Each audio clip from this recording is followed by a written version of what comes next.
What's good, guys? How y'all doing? It's your man Drimsbaby. So, when I was working on sound engineering, the new album that Drake released, so many of you might not know, but I'm also part of the sound engineers on Drake's new albums. He dropped 3 albums, and I'm lucky to have been featured on the sound engineering process of just one track off the album.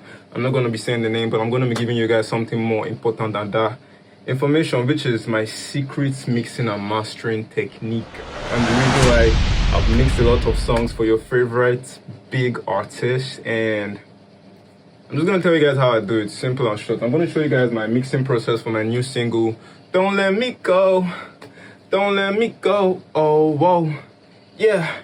So the first thing I did was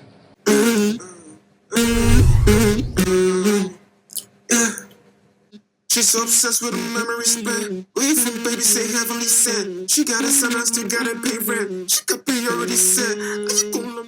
Alright, so the first thing I do on my vocal mix channel is I add a noise gate. The first thing, okay, let me mute all this. Okay, the first plugin I use is a noise gate. You know what a noise gate does? It's kind of limits the amount of noise from the outside that enters into the recording. This gate has a threshold where it brings down the amount of noise that is being heard when you play the audio. Then I add an RX breath remover. It removes all those explosives from the vocals. Then I add a de-esser. The de-esser reduces the sibilance, of the vocals. Then I use a speech enhancer. It corrects the mic and it enhances the speech for either the male or the female vocal singer or artist. Then I use an auto-tune.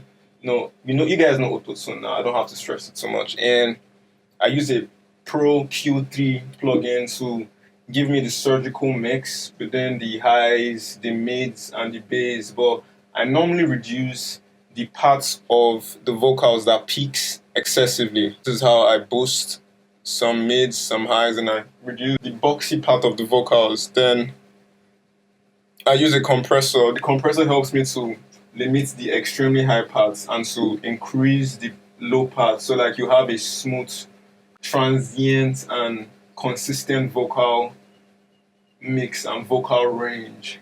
Then I parallel compress the vocals as well. I add Saturn 2 to help with the saturation, to make it more audible and more intelligible.